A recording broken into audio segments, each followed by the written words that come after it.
The John and Ken Show, John Cobalt and Ken Shampoo. Yeah, we love the hyperbole. We just told you that the Los Angeles City Council came up one vote short in an effort to do something about the Department of Water and Power electricity hikes, which are coming your way July 1st if you're a customer. I'm not. Unbelievable. Because Bernard Parks was late coming from Daryl Gates' funeral by 2 minutes, so he didn't get to be the 10th vote, which would have stopped the process of the rate hike. Yeah. So, because the idiot council people thought they were signing on for a 90-day rate hike, they signed on for a rate hike that's going to last for the rest of your life. You believe that? It was either 90 days or forever.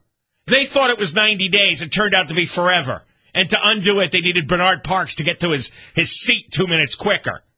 But what they did have time for today was a resolution. Eric Garcetti ought to be chased out of the city for costing me another 5% on my electricity bill. That schmuck. A resolution introduced by Councilwoman Dope Janice Hahn and Ed Reyes. And again, it deals with Arizona.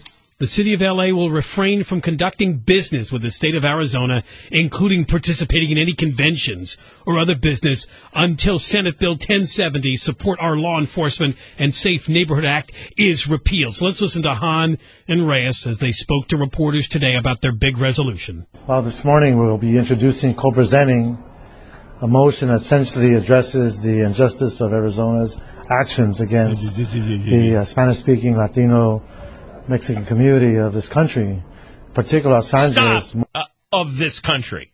No, it's of Mexico, Reyes. It's lie number one. This bill is aimed at people from another country, foreigners, illegal aliens, invaders, people who don't belong here, people breaking the law. How many other euphemisms do you want me to come up with to get it through your thick skull? Lied. And then it's reported. His lie. Nobody challenges the lie in these news reports, right? They just let him speak the lie. Continue. Particularly Los Angeles, more than half of its population is Spanish surname, is Latino, a good percentage is Mexican, and it's unconscionable that one state would want to stand up as if it's its own country. This is a federal government rule. Stop. Again, he's lying. In 1996, the feds passed a bill which allows states to get involved in illegal immigration and work as a partnership with the feds. Arizona has been doing that for many years. That's the second lie he told that will not be challenged in the news reports. Continue. If every state decided to take on its own immigration laws, they can. Be a country of many different states, but we're one country. So we would hope Arizona understands that it has its responsibility to the whole country. It cannot in any way... Stop again. Again, they're enforcing federal law. It's a law that's already been voted on and more or less agreed to by the rest of the country. So now Arizona is enforcing the existing law.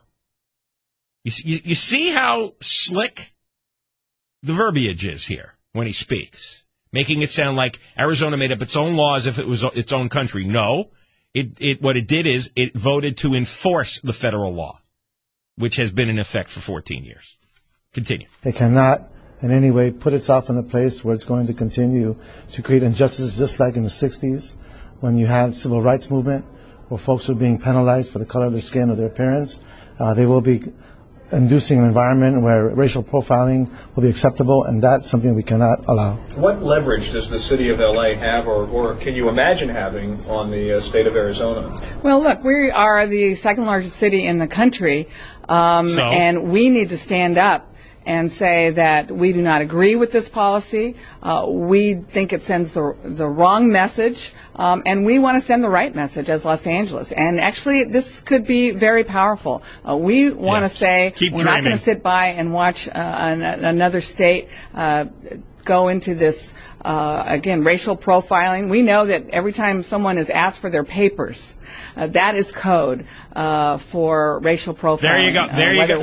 They love the word "the papers." The stupid Nazi. Everyone who's grown up and seen, a Nazi movie based on World War II and what Hitler did knows they always like to use the scriptwriters, the papers. Your papers. I can guarantee you, there is nothing in the law that lets a cop randomly stop people on the street and demand papers. It will not be done.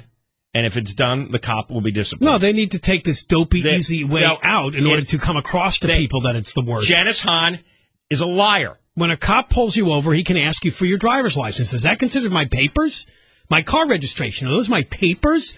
Papers is just dopey Janice Hahn code word to try to get to the race card. And if you're here legally, you're supposed to have your green card. That's why they give you a green card. Your alien residency card. The purpose of it is for identification, that you can tell law enforcement, I am a legal resident here. Yeah, if you really don't believe in papers, that's code for open borders. You don't really care about whether or not we even allow anybody in this country. Everybody should come. Legal, illegal, you're all welcome. Janice Hahn should know this. She is stupid, but in this case, she's also lying. She's giving out bad information, wrong information, willfully giving out wrong information. All right, we'll continue to talk about Arizona when we come back. We will hear from Jesse Jackson and Al Sharpton and John McCain. It's all coming up. This is the John and Ken Show. Terry Elmer has the news now. KFI AM 640, more stimulating talk radio. Tuesday, April 27th.